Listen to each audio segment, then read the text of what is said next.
So hi, my name is Allison Lauer, and today I'm going to be talking about Disney. So, how does Disney use the media to communicate? So, Disney strives to build a community, and they really don't just try to focus on promoting their product for their customers to purchase. So, one way that they do communicate with their consumers is through social media, of course. So, they have a Twitter account, and here on their Twitter account, they post videos and visual videos, images, GIFs, and much more to create calls of action to their audience. They also have a Instagram page that posts the same videos as their Twitter page, but they also focus more on posting physical world content and they include videos of real life characters that are in their films on this page. And then on YouTube, they post Disney movie trailers. They have interviews with cast members. They include songs from the Disney movies, and they have other channels that users can click on. And then their most liked social media platform is Facebook. And here, this is where they post inspirational and unique content with quotes, images, videos, article links, and much more.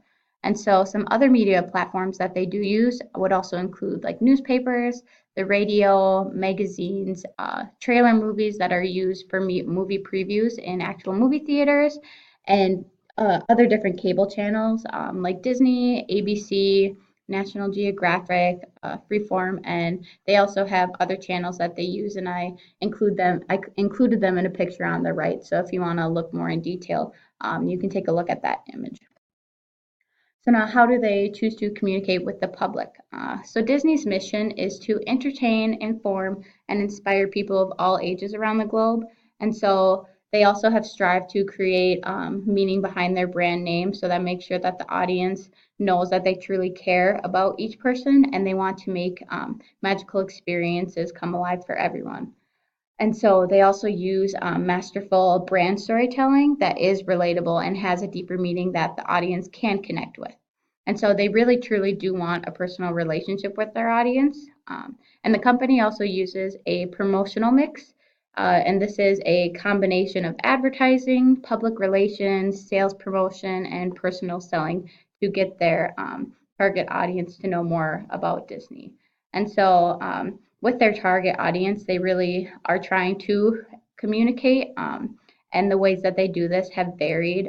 So, for years in the beginning, they aimed to only attract kids when they were focusing more on the Disney princesses. But over the years, their target audience has expanded and it's expanded to boys, girls, children, teenagers, adults, and families, and just people are still who are still young at heart. But obviously, depending on the movie, it really depends on, or each movie kind of dictates what the audience is going to be. So yeah.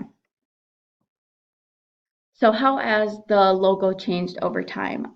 So their logo has and is still always changing. The first logo of Disney, which is pictured in the top left, was with Mickey, and they used Mickey Mouse because this was their most famous creation, and it was really big during the first few years of Disney, and so they really took advantage of Mickey's popularity. Excuse me, but they also wanted to show some technological leaps that they were making, and so this is why they started to improve their logo. And so, due to their great success and the changes that were happening, Walt Disney Company decided to keep up with those technological advances and inspire people by continuously changing their logo. So, in about 1937 to 1985, Disney changed their logo to the Walt Disney Pictures Presents, which is the white picture in the middle. And then later, from about 1985 to 2006, they introduced the famous Cinderella Castle from Sleeping Beauty, which I have pictured at the bottom left. And so Disney chose this logo to create a sense of imagination, and it's meant to conjure up dreams in children. And so obviously they have continued to this day to make versions of that castle, as I'm sure most of us have seen Disney movies with this logo on it. And so they, like I have pictured on the right, these are the different versions they have made. And so they've added more detail so that the logo is more eye-catching than others before. So, what effect does Disney have on our culture now? So, obviously, Disney has been around for many years and it's been a part of most people's childhoods, and I know especially for me it has. But the characters that we do see in these movies, they stay with us for our entire lives, and the films that are created strive to be really relatable and enjoyable for our culture. And so I have listed some of the ways that Disney movies have tried to relate to our cultural and to some of our society issues that we are experiencing every day, like, for example, family, racial and gender equality, and beauty on the inside.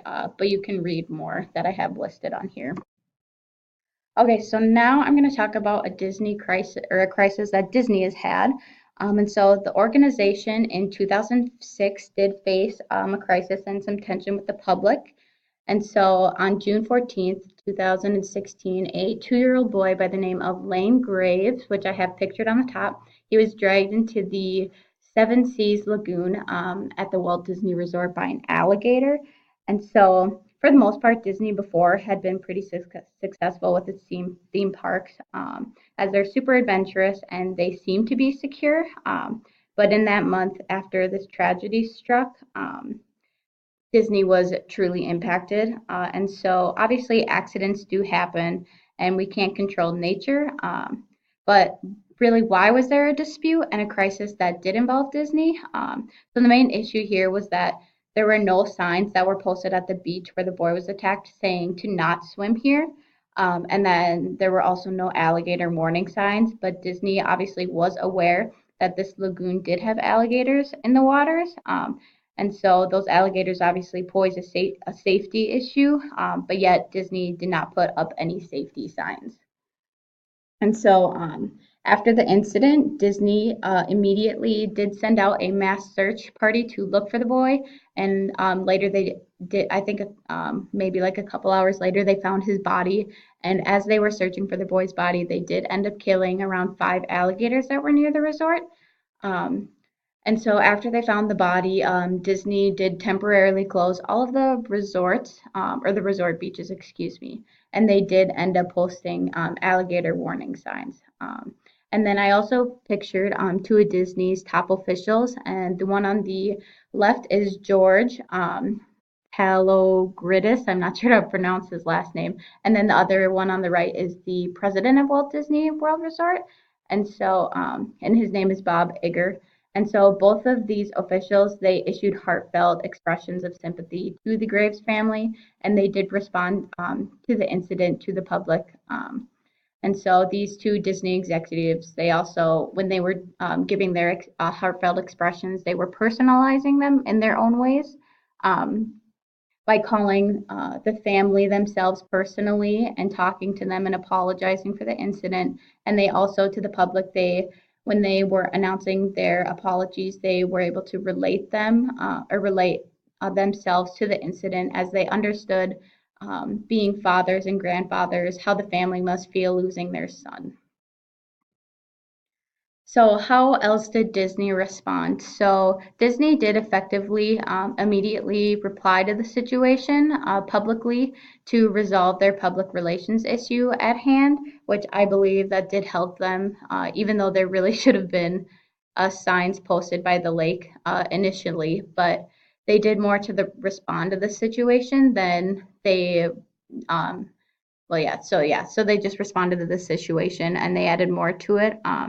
So like I mentioned earlier, they did put newly installed signs, and barricades, warning the tourists about potential dangers before reopening the beaches.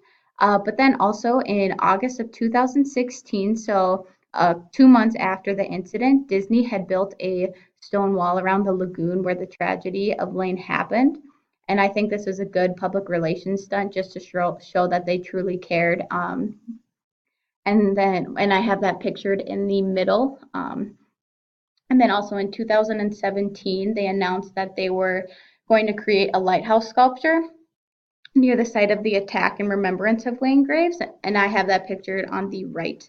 But this was also helped used to spread awareness for the nonprofit organization that the boy's family had created after his death to support other families of children who need organ transplants. And so What could have been done better? I believe that Disney could have explained why there were no alligator warning signs in the first place because they never really resolved that issue to the public or publicly.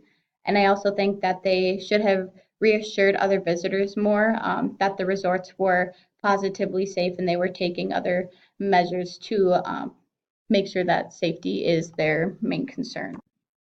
And so, my final thoughts about Disney. So, I believe that Walt Disney has worked very hard throughout the years to where they are today. Many contributors had, or contributions, excuse me, had to be made, but the main goal was to make people happy, which I believe has made them very successful.